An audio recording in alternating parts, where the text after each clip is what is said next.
างหลังผมนี้นะครับเป็นแบ็กดรอปที่มีชื่องานว่ามอเตอร์เซลนะครับบิ๊กเปิดโลกมอเตอร์เซลแล้วก็มีตรงนี้เขียนไว้ว่ามหกรรมยานยนต์เพื่อขายใหญ่ที่สุดในอาเซียนนี่คือสิ่งที่ผมสงสัยและสิ่งที่ผมสงสัยทั้งหมดจะคลายความสงสัยทันทีนะครับเมื่อผมมาอยู่กับผู้ที่เป็นเจ้าของการจัดงานครั้งนี้นั่นก็คือคุณจรวยขันมณีครับสวัสดีครับสวัสดีครับสวัสดีครับต้องขอย้อนกลับมาก่อนนะครับว่าสำหรับใครที่ไม่ได้อยู่ในแวดวงยานยนต์อาจจะไม่รู้จักผมเองก็เป็นหนึ่งที่ไม่ได้รู้จักมาก่อนเพราะว่าผมก็ไม่ได้อยู่ในแวดวงยานยนต์แต่ถ้าเกิดว่าใครเป็นคนที่อยู่ในเรื่องของมอเตอร์ไซค์รถยนต์รถกระบะคงต้องรู้จักแน่นอนนะครับหนังสือนักเลงมอเตอร์ไซค์นะครับนักเลงรถหนังสือยานยนต์นะครับนิตยสารยานยนต์แล้วก็นักเลงรถกระบะนะครับจริงๆแล้วยังมีอีกหลายเล่มทีเดียวนะครับแล้วก็ยังมีอีกหลายอย่างที่ท่านทำแต่ว่าแน่นอนว่าถ้าเห็นแบบนี้แล้วเนี่ยคงต้องยอมรับกันเลยว่าโอ้โหประสบการณ์เกี่ยวกับเรื่องของเครื่องยนต์กลไกนี่ต้องถามท่านจนกระทั่งมาถึงการจัดงานในครั้งนี้ด้วยต้องขอกราบเรียนก่อนนะครับว่าเรียนถามเลยว่าอยู่ในโลกของมอเตอร์โลกของรถมานานเท่าไหร่แล้วครับครับขอบคุณครับจำศักดิ์นะครับถ้าถามว่าอยู่ในวงการธุรกิจยานยนต์มานานไหมก็พอสมควรเกือบ40 ปีครับ40 ปีแล้วการที่บางท่านไม่รู้จักอย่างเช่นคุณประจักษ์ศักดิ์ในหนังสือพวกนี้นะครับไม่รู้จักไม่ผิดแล้วครับเพราะมันเป็นหนังสือเฉพาะกิจผู้ที่เล่นรถนะครับดังนั้นยานยนต์นี้ถือว่าเป็นหนังสือเก่าแก่ที่สุดนะครับเราก็ยังมีตระกูลของนักเลงเข้ามานะครับเสริมครบเรื่องรถกระบะรถเก๋งมอเตอร์ไซค์ครบเลยนะครับทั้งหมดรวบรวมแล้ว 4-5 เล่มเนี่ยก็อยู่ที่ประมาณ30 กว่าปีที่เราทำมานะครับแสดงว่าพวกในคนที่เป็นผู้ผลิตรถคาร์เมเกอร์ต่างๆดีลเลอร์ต่างๆต้องรู้จักหนังสือเหล่านี้แล้วก็รวมมาถึงรู้จักคนจะรวยด้วยครับถ้าเกิดว่าพูดถึงเรื่องการจัดงานบ้างล่ะครับมอเตอร์เซลปกติแล้วเราจะนึกถึงชื่ออื่นๆมอเตอร์โชว์บ้างล่ะอย่างนี้ใช่ไหมครับมอเตอร์เซลเกิดมากี่ครั้งแล้วครับมอเตอร์เซลเกิดครั้งนี้เป็นครั้งแรกนะครับครั้งแรกเลยในปีที่มันตกต่ำจริงๆกับยอดรถที่มันขายตั้งแต่ปี 2557 จนถึงวันนี้ที่จะมีงานนี้นะครับ 6-7 เดือนนี่นะยอดรถมันลดลงไปประมาณเกือบ 50% นะครับขออนุญาตอาหารกล้าหารจัดในช่วงที่มันตกเนี่ยนะครับเราก็เอาวิกฤตที่เกิดขึ้นกับยานยนต์เมืองไทยนี่นะครับมาเป็นโอกาสดีๆให้ได้บอกครั้งแรกเป็นความกล้าหาญแรกเลยนะครับมากครับงานนี้มีความพิเศษอย่างไรครับจะเรียนท่านผู้ชมนะครับงานนี้มันตั้งชื่อขึ้นมานี่แหละครับชื่อว่า Big Motor Sale ชื่อมันแน่นอนครับ Big เนี่ยคือต้องมีแคมเปญแล้วก็ขายอย่างเดียวนะครับก่อนที่จะมาเป็นBig Motor Sale เนี่ยครับชื่อเป็นทางการชื่อว่า Big B บางกอก Big B บางกอก I International G Grand แล้วก็ Motor Sale ชื่อเต็มว่าบางกอก International Grand Motor Sale เพราะนั้นเราเอา3ตัวนี้มาย่อเป็น Big จริงๆแล้ว Big ไม่ใช่แค่ BIG Big แปลว่าใหญ่เท่านั้นแต่ละสัญลักษณ์นั้นมีพยัญชนะมีความหมายด้วยนะครับก็มาเป็นโอกาสใช้ในโอกาสที่วิกฤตของธุรกิจยานยนต์ที่แต่มันเข้าใจง่ายเลยนะ Big Motor Sale นะครับแสดงว่าการลดราคาครั้งยิ่งใหญ่มากๆเลยผู้ที่มาออกงานนี้ขายอย่างเดียวครับแล้วก็ขายเนี่ยจะต้องขายให้มีแคมเปญค่อนข้างเยอะพิเศษมากกว่าปกติเพราะว่าต้องมอบความรักความสุขให้กับผู้ซื้อนะครับถือว่าเป็นงานที่ยิ่งใหญ่นะครับในอาเซียนเลยในอาเซียนเลยนะครับเขาจะมีงานที่ว่าออโต้โชว์มอเตอร์โชว์อะไรโชว์กันแล้วแต่นะครับแต่ของเราเนี่ยคิดว่าเป็นงานเดียวที่ว่าบิ๊กมอเตอร์เซลคือขายอย่างเดียวนะครับเราก็เช็คดูแล้วว่างานที่เขาขายยังไม่มีละในอาเซียนในโลกนี้นะครับก็ถือว่าอนุญาตนะครับใช้ตัวนี้เป็นกิมมิคในการ สื่อสารกับผู้ชมแล้วว่า ครับ ใหญ่ที่สุดใหญ่ยังไงครับคุณประจันทร์ศักดิ์ นี่เลยอยากจะรู้ ครับในงานนี้นะครับรถทั่วโลกเลยที่ขายอยู่และในเมืองไทยนี่นะครับทุกยี่ห้อยกมาอยู่ที่ไบเทค ทุกยี่ห้อ ทุกยี่ห้อเลยนะครับทุกยี่ห้อแล้ว47แบรนด์ครบหมดเลยนะครับ47แบรนด์ 47แบรนด์ ครับแล้วก็มอเตอร์ไซค์นะครับ ครับ ที่เป็นมอเตอร์ไซค์บิ๊กไบค์นะครับ ครับ ครบหมดเลย19แบรนด์ 19แบรนด์ มาอยู่ใน งานนี้ ที่ไบเทค หมายถึงว่างานใหญ่ๆในประเทศไทยในอาเซียนบางทียังน้อยกว่าเราด้วยซ้ำไป ก็ขออนุญาตนะครับ ครับ ถือว่างานนี้ครบทุกแบรนด์นะครับ ครับ นะครับ มีอะไรไปดึงดูดเข้ามาได้ แสดงว่ามันต้องมีอะไรจุดขายอ่ะคุณจะรวยใช้เส้นอะไร อ๋อเส้นคงไม่มีนะครับ ครั แต่ บ มีเหตุผล แต่มีเหตุผล หลายๆอย่างนะครับในช่วงของโลซีซั่น ครับ หน้าฝนนี่นะครับ ใครๆก็บอกว่ามันเสี่ยงกับการจัดงาน ครับ นะครับแล้วจะขายยังไง อืม ก่อนที่เราจะทำงานนี้นะครับ เรา ครั ก็ บ ไปคุยกับพาร์เมเตอร์ระดับผู้บริหารนะครับพวกคุมตลาดทั้งหมดเลยว่า ถ้าผมจะทำงานทั้งอย่างหนึ่งเกี่ยวกับงานขาย ครับ นะครับงานขายนะ ครั จะ บ ไม่มีชื่อนะครับ ครั งา บ นขายนะครับทางนี้จะร่วมมือไหมจัดเป็นงานใหญ่เลยนะครับทางผู้บริหารก็บอกว่าคุณจะรู้ไว้ผมเป็นผู้ประกอบการผลิตและจำหน่าย ครับ นะครับหน้าไหน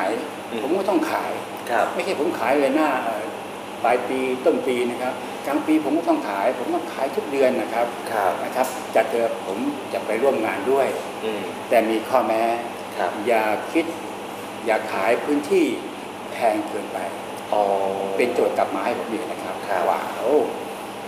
ไปร่วมงานแต่มีเงื่อนไขว่าอย่าคิดราคาแพง ครับ เราก็คิดดูด้วยว่าน่าทำได้ อืม ถ้าเราไม่เอาเงินเอาของเอาชื่อเสียงนะครับ ครับ นะครับ ก็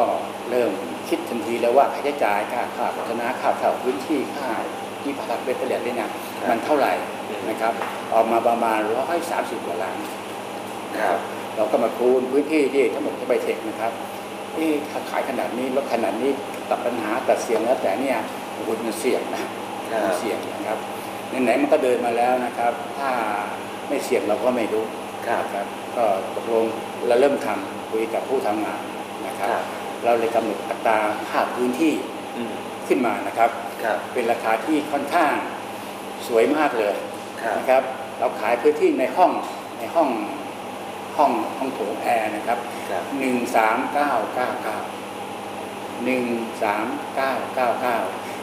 ี่มีความหมายครับ ครับ ว่าลูกค้าต้องพอใจเป็นอันดับ หนึ่ง 1นะครับ ทีนี้3ล่ะ 3นะฮะทำไว้ก่อน9นี่ครับเป็นเลขมงคล ครับ นะมาค้าขายนี่เจริญรุ่งเรืองขายได้ดี ครับ นะครับที่3คนก็งงว่า3คืออะไร อืม 3เราบอกว่าพร้อม พร้อมอะไร งงไหม นี่ สาม ไง งงไหมอย่างเช่น เวลาถ่ายรูปใช่ไหมครับจะมีการนับ สาม 1 2 3ใช่ไหม 1 2 นี่คือพร้อม นั่นคือพร้อม พร้อมที่จะมาออกร้าน ครับ พร้อมที่จะให้ความสุขกับผู้ที่มาเที่ยวงานนี้ ครับ นะเราจึงรวบรวมทั้งหมดณวันนี้นะครับครบทุกยี่ห้อของรถยนต์ ครับ ครบทุกยี่ห้อของมอเตอร์ไซค์ บิ๊กไบค์ แล้วก็ครบผู้นำเข้ารถยนต์อิสระถึง 11 เจ้า ผู้นำในเมืองไทย ครับมาอยู่ในงานเดียวกัน อืม นะครับโอ้โหถือว่าเป็นสุดยอดแล้ว เอาใหม่ผมขอทวนนะครับ งานนี้ก็คือ 47 แบรนด์ รถยนต์ รถยนต์ ครับ 11 แบรนด์ 19 10ขอประทาน19 แบรนด์บิ๊กไบค์ มอเตอร์ไซค์บิ๊กไบค์ มอเตอร์ไซค์บิ๊กไบค์ ครับ แล้วก็ 11 11 ผู้นำเข้ารถยนต์อิสระ รถ นะ ย คน รับ ต์อิสระ ที่เราเรียกว่าเกรย์มาร์เก็ตนะครับ Grey ผม Market ขออนุญาตว่าไม่เรียกว่าเกรย์มาร์เก็ตเรียกว่าผู้นำเข้ารถยนต์อิสระ ครับ ดูชื่อมันสวยหน่อยถ้าเกรย์มาร์เก็ตแล้วดูแล้วมันจะเป็นสีเทาๆตัวนี้ยังไม่ถูกใช่ไหม รถหรูพูดยังไงอย่างนี้ได้ไหมครับรถหรูนำเข้าอย่างนี้ได้ไหมครับ อาจจะเป็นผู้นำเข้าอิสระรถหรูก็ได้ครับเราหลีกเลี่ยงใช้คำว่าเกรย์มาร์เก็ต เกรดนะค ค รั รั บบ เกร ดู ย์ แล้ว นี่มันดูแล้วมันไม่ค่อยรู้นะไม่ค่อยถูกไม่ค่อยถูก ณวันนี้เนี่ยเราต้องมอบความสุขและก็ความถูกต้อง ครับ ให้กับผู้ซื้อสบายใจครับ อืม นะครับเพราะรถพวกนี้แพง ครับ ซื้อไปแล้วเดี๋ยวมีปัญหาโพสต์ไม่ได้มากนะครับนะ ถูกตามตรวจสอบบ้าง ซึ่งจริงๆแล้วปัญหาเหล่านั้นจบไปแล้วตั้งแต่คสช.ก็ไม่มีปัญหาแล้ว ก็จบไปแล้ว ก็จบไปแล้ว ครับตอนนี้สบายใจได้ สบายใจได้ ครับ นะครับไม่ต้องเกรงแล้วเนี่ยเขาขายกันแบบธุรกิจธรรมดาสีขาวๆวันนี้แหละ ครับ นะครับ งานจะเกิดขึ้นเมื่อไหร่ครับ ก่อนงานจะเกิดขึ้นนี่มันมีจุดพิเศษ ครับ อยู่2-3 ตัว อืม ในงานนี้นะครับนอกจากรถยนต์ที่มารวมตัวกันถึง4-7 แบรนด์นะครับ ครับ ตรงนี้มีแนะนำรถใหม่ด้วย อ๋อ รถใหม่เอี่ยมที่ไม่เคยออกกันมาก่อนเลยนะฮะ ครับ แนะนำในที่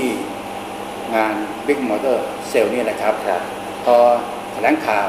ผู้สาวจะแล้วขายเลยนะครับ แถลงข่าวเสร็จขายเลย ขายเลยในงานนะครับนะ รุ่นใหม่เลย รุ่นใหม่รถมีตั้งแต่ราคาไม่ถึงล้าน ครับ จนเกือบ40 ล้าน โอ้โห นะครับเอาง่ายๆอย่าง ครับ ลำโพงนี่อย่างเงี้ยก็แนะนำตัวแล้วขายเลย ครับ นะครับของเล็กซัสนะครับ ครับ ตัวใหม่ที่เข้ามาเนี่ยNX ครับ 300S เนี่ย อืม ขายเลย ครับ นะครับของคุณใดแนะนำไปวันซื้อนี้ ครับ ขายเลย โอ้ นะครับ Honda ก็มี Minor Change เยอะครับ แล้วมีรถประเภทที่เอ่อช่วยลดโลกร้อนแบบนี้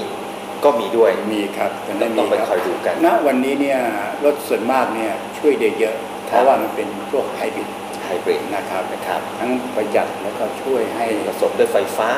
ครับ นะครับ เยอะเลย ปีนี้เราคงได้เห็นอะไรดีๆมากขึ้น แต่ว่าจะดูอย่างจะนึกอย่างเดียวนึกไม่ออกต้องไปในงานนี้ ต้องไปชมในงาน ต้องไปชมในงาน ชมในงานนะ บ ครั อบ กได้หรือยังวันไหน วันที่เปิดงานวันเสาร์ที่ 16 เสาร์ นะครับเลิกของการเปิดงานก็เชิญคุณวิทูลปลัดกระทรวงอุตสาหกรรมมาเป็นประธานเปิดเพราะอยู่ในสายตรงอุตสาหกรรมยานยนต์ ตอนกี่โมง ตอน 10 โมง 10 โมง 1 นาที 10 โมง 1 นาทีวันเสาร์ เป็นเลิกของ ครับ การเปิดงานพอเปิดปุ๊บนะฮะแล้วก็เปิดงานเลยแนะนำรถเลยขายเลยนะครับ โอ้โหเคาะ งา กัน นเล มี ย ตั้งแต่ ครับ วันที่ 16 ถึงวันที่ 24 ครับ นะครับ 9 วัน อืม เวลาเสาร์อาทิตย์ก็เปิดตั้งแต่ 11 โมงถึง 4 ทุ่ม ครับ วันธรรมดาเที่ยงถึง 4 ทุ่มนะค ครั รับ บ สะดวกสบายถ้าท่านผู้ชมเดินทางโดยรถ BTS นะ ไป ฮะ ลงที่ ไปลงพอดีเลยที่ไบเทคบางนานะครับ ไบเทคบางนา สะดวกสบายรวดเร็ว ครับ นะครับ แล้วก็ไม่น่าเบื่อด้วย นะครับตรงนั้น ไฮไลท์ก็คือแบบหลายคนบอกว่ามันต้องมีของเขาเรียกว่านาทีทอง ครับ หรือบางทีก็เป็นเขาเรียกว่าลัคกี้ดรออะไรแบบนี้งานนี้มีอะไรบ้าง โทษครับเราเตรียมโชคไว้ให้กับผู้ที่เข้าชมงานทุกท่านเลยนะครับ ครับ เมื่อผ่านเข้าไปในงานเนี่ยเราจะแจกบัตร ครับ นะครับผ่านหลังบัตรผ่านนี่ก็จะมีกรอกข้อความ ครับ ให้กรอกชื่อ อืม พอเสร็จแล้วเราก็จะมาทิ้งในตู้ ครับ จับฉลากทุกท่านที่ผ่านงาน ครับ นะครับ เพื่อรับรางวัลที่หนึ่งคือรถเล็กซัส โอ้ นะครับ มูลค่า 2 ล้านบาท 2 ล้านบาท ที่สองเป็นของมิตซูบิชิ ครับ กับบะไททันประมาณ 800,000 ครับ ที่สามก็เป็นของซูซูกิสวิฟประมาณ 500,000 อ่า แล้วก็มีอีก 6 รางวัลมอเตอร์ไซค์คันละ อ่า 50,000นะครับ6รางวัล ครับ ทั้งหมดนี้รวมเป็น 9 รางวัล ครับ 9เป็นเรื่องมงคลครับ นี่อย่างที่บอกว่า9มีหลายๆ9ด้วย ครับ นะครับ ครับ แน่นอนหนีไม่พ้นเรื่องของสาวพริตตี้ สาวพิตตี้นี่เราไม่ใช้เลยนะครับ เราได้จัดประกวด เอาจัดประกวด ประกวดไปแล้วนะครับ ตอนนี้กำลังตระเวนเยี่ยมสื่อมวลชนเพื่อขอบคุณนะครับ เราประกวดมิสมอเตอร์เซล มิสมอเตอร์เซล ได้มาแล้วครับ 5 คน ครับ 1 ตำแหน่งเป็นมิสมอเตอร์เซล ครับ อีก 1 ตำแหน่งเป็นมิสป๊อปปูล่า ครับ อีก 4 ตำแหน่งนี่เป็นรองหมดเลย ครับ สวยทุกคนแหละครับ สวยทุกคน นะครับ อายุที่ก็ไม่เกิน 25 แล้ว สวยทุกคนแล้ว แล้วในงานจะมีสาวๆที่ประดับรถไหมครับ มีครับเราก็คงไม่เรียกเฟตตี้อีกนะครับ เราให้เรียกว่ามิสมอเตอร์เซล Miss แล้วก็ลงท้ายด้วยยี่ห้อรถ อ๋อ อันนี้เป็นข้อตกลงกันเลย ข้อตกลง เพราะฉะนั้นสื่อมวลชนหรือว่าผู้ที่ไปงานอย่าไปบอกพริตตี้นะไม่ใช่แล้วนะ ครับ เป็นมิสมอเตอร์เซล ก็บอกยี่ห้อรถ ก็บอกยี่ห้อรถ รถเลยนะครับ อ่า ในงานนี้น่าสนใจทุกที่เนี่ยมีเดินทูบก็คือแต่ละยี่ห้อเนี่ยเขาจะมีสาวสวย ครับ หรือป้าย นะฮะป้ายแต่ยี่ห้อเนี่ยเชิญชวนตามเส้นทางที่เราให้เดินเป็นคนมาที่บูธของเขานะครับมีข้อแม้ว่าเดินตามเส้นทางเราห้ามใช้เสียงห้ามแจกเอกสารหมายถึงว่าสาวๆเหล่านี้เดินอย่างเดียวแต่ว่าไม่ได้โฆษณาให้กับรถคันใดเป็นสาวที่ทางผู้ประกอบการจัดเข้ามาอย่างเช่นบริษัทรถยนต์ยี่ห้อหนึ่งก็เตรียมเข้ามาถือป้ายเดินเข้าไปเรียกประชาชนว่ามาตรงนี้นะมาถ่ายรูปนะนี่คือสีสันของความสวยของแต่ว่าไม่ใช่ทำไปแล้วก็ขายไปด้วยอะไรอย่างนี้ไม่ใช่ไม่ได้แจกอะไรห้ามแจกแต่ที่สำคัญก็คือขอถ่ายรูปได้ไหมโอ้ได้เลยครับถ้าสวยนะครับห้ามแจกห้ามใช้เสียงห้ามแจกห้ามใช้เสียงเพราะนั้นทุกท่านที่นำผู้หญิงเดินทูบมานี่นะครับสวยทุกคนเลยถือว่าคัดมาแล้วนะครับแล้วพยายามหลีกเลี่ยงความที่ดูแล้วไม่สวยแต่ยกระดับงานบิ๊กมอเตอร์เซลเนี่ยให้เป็นงานที่พรีเมียมนะครับในงานนี้เราก็จัดเปิดตัวนะครับบนเรือสวยเรือเนี่ยสวยนี่แหละอยากจะถามว่าได้ข่าวมามีคนกระซิบมาบอกว่ามีเรือจริงๆเนี่ยเอาเข้าไปในไบเทคเลยเรืออะไรครับผมเป็นเรือยาร์ดขนาด44ฟุตใหญ่นะครับวันเสาร์ได้เห็นนะครับเดิมทีเราจะมองว่าไม่ใหญ่เพราะว่าเรือนี่มันจมอยู่ในน้ำครึ่งหนึ่งแต่วันนี้เนี่ยมันตั้งอยู่บนบกก็สูงประมาณสองตึกนะสูง2 ตึกนะฮะก็ประมาณ2 ชั้นนะ8 เมตรครับโอ้โหขึ้นมานะครับแล้วบนเรือนี่เราจะมีสีสันเปิดนะครับแล้วก็เตรียมสุดยอดของศิลปะนะบนเรือนร่างของสตรีไม่ใช่โปนะฮะเป็นศิลปะที่เขาเรียกเพนติ้งบอดี้เนี่ยนะครับเราก็ลองพื้นมาก่อนไม่ใช่อยู่ๆว่ามาถอดเสื้อผ้าแล้วมาเพ้มันไม่ได้ลองพื้นมาก่อนมันสวยงามแล้วเราก็มาเติมสีสันเพื่อให้มันดูดีนะครับอันนี้ก็คือไฮไลท์นะครับรับรองไม่โปสวยงามด้วยศิลปะอ่อนช้อยผู้หญิงนี่คือประจันศักดิ์ครับดูมุมไหนก็สวยเพราะว่ามันมีรูปร่างนะครับคนที่บอกว่าผู้หญิงไม่สวยเนี่ยผมว่าจินตนาการเนี่ยยังไม่ถึงต้องบอกอายุขนาดไหนหรือเปล่าทุกวัยเลยก็จะเป็นผู้ชายผู้หญิงเนี่ยเห็นด้วยครับงานนี้จำนวนของรถที่ขายนี่สมมติว่านับเป็น100%กะว่าจะปิดให้ได้ปิดดีลปิดขายได้ทั้งหมดกี่%ครับผมเป็นคำถามที่ถามกันทุกรายการเลยนะครับตอบไม่ได้นะครับเพราะว่ามันเป็นงานแรกแต่คาดว่าจะขายให้มากที่สุดที่จะมากได้นะครับเราตั้งเป้าหมายของคนเข้างาน1 ล้านคน1 ล้านคนนะฮะมาทั้งรถเก๋งมาเที่ยวมาทั้งประเทศมาแล้วแต่1 ล้านคนในเวลา9 วันนี้นะครับ1 ล้านคนนี่นะครับถ้าแคมเปญดีๆเราใจให้มากกว่าปกตินะครับผมว่าขายได้ค่อนข้างพยุงเศรษฐกิจตั้งแต่ต้นปีจนถึงแต่มาที่3นี่ที่มันหล่นไป 50% เนี่ยช่วยได้เยอะนะครับจะสร้างสีสันมอบความสุขให้กับผู้ใช้จริงๆครับผมขอทราบแขกกิตติมศักดิ์ VIP หรือว่าเป็นพวกเซเลบต่างๆนี่มีบินมาจากต่างประเทศบ้างไหมอย่างเช่นผู้เป็นคาร์เมเกอร์จริงๆจากบริษัทแม่ต่างๆนี่งานนี้บินมากี่รายครับผมมีครับผู้ที่แนะนำรถใหม่เนี่ยนะครับโดยมากจะเชิญผู้ประกอบการเจ้าของผลิตภัณฑ์นะครับเข้ามาเปิดตัวเป็นทางการนะครับส่วนหลายๆที่เปิดตัวที่เป็นสินค้าพรีเมียมอย่างเช่นเรือนี่นะครับเขาก็เตรียมดาราบุคคลที่เป็นเซเลบนะครับเข้ามาฉลองนะครับเพราะว่ามันเป็นงานเปิดตัวที่ค่อนข้างหรูหราอีกครั้งหนึ่งเปิดตัวกี่โมงนะครับเปิดตัวก็เริ่มจากเที่ยงนะที่เราจะเห็นการเปิดตัวของเรือนี้ด้วยนะสีสันครับผมเพราะว่าช่วง10 โมงจะถึงเกือบเที่ยงเนี่ยเป็นวิธีเปิดการพอเปิดเสร็จแล้วเราเข้าข้างในเปิดตัวรถเลยดารานะครับตั้งแต่เที่ยงไปจนถึงค่ำเลยเปิดตัวเรียงกันไปด้วยคือแสดงว่าแต่ละวันก็จะมีไฮไลท์กิจกรรมต่างๆเรียงกันตลอดทั้งวันครบเลยนะครับไม่ว่าคุณจะมาวันไหนก็ตามนี่ก็จะได้รับสีสันอรรถรสของการต้อนรับของการแสดงที่ ไม่ซ้ำกันไม่ซ้ำกันที่ตัวของเซเลบหรือว่าดารามาด้วยแล้วก็รวมไปถึงของการแสดงด้วยอีกหนึ่งสิ่งที่ผมอยากมีอยากเห็นอยากร่วมก็คือการเสวนาสัมมนาต่างๆนี้มีด้วยใช่ไหมครับจัดให้กับสมาคมรถยนต์และจักรยานไทยจัดให้วันที่19ที่การหอนะครับทางสมาคมและกรรมการและท่านนายกจะเป็นผู้รวบรวมผู้ทรงคุณวุฒิในแวดวงของยานยนต์เนี่ยนะครับแต่ในหัวข้อว่าแนวทางธุรกิจในอนาคตของยานยนต์ไทยแนวทางธุรกิจในอนาคตของยานยนต์ไทยทำนองนี้นะครับนี้นะครับอันนี้คือจัดวันที่19นะครับที่การหอชั้น2ซึ่งอยู่ในช่วงของการแสดงพอดีเลยนะครับก็เชิญประชาชนที่ไปดูรถแล้วก็เข้ารับฟังนะครับเพราะฉะนั้นนอกจากได้ความเห็นเทคโนโลยีต่างๆเห็นรถเห็นสาวบิ๊กมอเตอร์เซลแล้วก็ยี่ห้ออะไรก็ว่าไปนะครับยังมีการให้ได้ความรู้จากการเสวนาครั้งนี้ด้วยและที่สำคัญก็คือว่าเราจะรู้เลยว่าแนวโน้มในการใช้รถต่างๆนี้นับตั้งแต่นี้ไปจนถึงอนาคตนั้นโลกเราจะเปลี่ยนแปลงไปอย่างไรนะครับมีอะไรที่คุณจรวยอยากจะฝากอยากจะบอกสำหรับงานนี้ครับผมครับขอบคุณครับ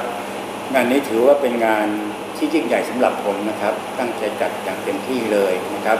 อยู่ในแวดวงนิสสันยานยนต์นี่มาก็จะ40 ปีแล้วนะครับงานนี้ก็ต้องเอาตัวเองทำประกันว่างานนี้ตั้งใจมากเลยนะครับอยากเชิญชวนท่านผู้ชมนะครับเข้าร่วมชมสินค้าใหม่จริงๆเลยนะครับงานนี้ตอบโจทย์เลยนะครับตอบโจทย์ถ้าอยากได้รถจบในงานเดียวของถูกของดีมีที่นี่มันมีสิ่งหนึ่งนะครับที่อยากจะเรียนให้ทราบว่าในงานนี้ขนส่งทางบกที่ออกไปกับขี่ทั่วไปนี่นะครับจะนำหน่วยงานย่อยมาตั้งไว้ในงานนะครับเพื่อให้กับประชาชนที่มีใบขับขี่สมัยเก่าที่เป็นกระดาษนั่นนะครับเข้ามาเปลี่ยนเป็นพลาสติกที่เราเรียกว่าสมาร์ทการ์ดนะครับเราก็เตรียมเอกสารเกี่ยวกับทะเบียนบ้านบัตรประชาชนและเอกสารต่างๆที่เกี่ยวกับการขอมีบัตรประชาชนนี่นะครับเข้ามายื่นขอเปลี่ยนมีบัตรใหม่นะครับจากบัตรที่เป็นกระดาษนะครับก็จะมาเป็นพลาสติกในงานด้วยนะครับนี่ก็เป็นไฮไลท์ส่วนข้างบนนะครับมีพื้นที่อยู่ประมาณ 2,800 ตารางเมตรนะครับเราจัดให้กับมูลนิธิการกุศลสภากาชาติไทยโอท็อปที่มีสินค้าที่ติดเข้ามาค้าขายที่หวังกำไรนะครับ108บูธนะครับออกฟรีขายของถูกนะครับเป็นการกุศลเพราะมีหน่วยงานของสภากาชาติไทยใหญ่มากครับมารับบริการให้คำปรึกษาในการบริจาคร่างกายของประชาชนนะครับเป็นความรู้ด้วยนะครับได้บุญครับมางานนี้ได้บุญนะครับส่วนคนที่มาทางรถไฟฟ้าเนี่ยบัตรขาย100 บาทนะครับพอมาทางนี้เราคิดครึ่งหนึ่งเหลือ50 บาทนะ50 บาทก็ตัด10 บาทมอบให้กับสภากาชาติไทยเป็นการทำบุญร่วมกันด้วยนะครับนอกจากนี้แล้วทุกวันที่เข้าในงานนะครับยังชิงโชคที่แจ้งไปแล้วที่1เล็กซัสที่2ซูมิชิไททันที่3ซูซูกิแล้วก็รถมอเตอร์ไซค์6 คันนะครับมางานนี้สนุกซื้อของถูกและได้บุญด้วยครับผมเล็กอะไรไม่ออกแต่ว่าเล็กซัสออก2 ล้านบาท ขอย้ำอีกครั้งหนึ่งเรื่องของวันและเวลาจัดงานครับผมครับวันที่10 โมงเช้าเป็นเวลาเริ่มเปิดงานนะครับเปิดจนถึงเที่ยงแล้วปล่อยเข้าขายทันทีเลยนะครับขายจนถึงวันที่24 สิงหาคมวันธรรมดาเปิดตั้งแต่เที่ยงถึง4 ทุ่ม22 นาฬิกาวันเสาร์อาทิตย์เปิดตั้งแต่11 โมงเช้าถึง22 นาฬิกานะครับมาสะดวกสบายครับมารถไฟฟ้า BTS ครับสบายจริงๆเลยนะครับไม่เบียดกันด้วยตรงเวลาด้วยนะกลับก็สบายนะครับงานนี้ถ้าท่านผู้ชมพลาดงานนี้นะครับรับรองว่าตกรถในปีนี้แน่นอนนะครับขอบคุณจริงๆนะครับอย่าลืมต้องไปงานนี้นะครับ Big Motor Sale นะครับอย่าพลาดเดี๋ยวจะตกงานนะครับวันนี้ขอขอบคุณคุณจรวยขันวันนี้มากๆที่ให้ผมได้มารู้จัก หนึ่งก็คือมารู้จักแวดวงของธุรกิจยานยนต์และที่สำคัญคือมารู้จักคนกล้าที่พร้อมจะลุยในช่วงตลาดขาลงแล้วก็จัดงานครั้งแรกเลยนะครับเห็นคนสู้แบบนี้แล้วเป็นกำลังใจให้จริงครับขอบคุณมากครับขอบคุณครับขอบคุณในวันนี้รายการของเราต้องขอจบลงไปก่อนนะครับอย่าลืมไปในงานนี้แล้วเดี๋ยวผมจะไปจัดรายการที่นั่นเพื่อจะนำความรู้ต่างๆนะครับนำเทคโนโลยีต่างๆมาให้กับคุณผู้ชมได้รู้กันวันนี้ผมอาจารย์ศักดิ์เจริญรัตน์และคุณจรวยขันมณีต้องขอลาไปก่อนพบกันใหม่คราวหน้าวันนี้สวัสดีครับขอบคุณ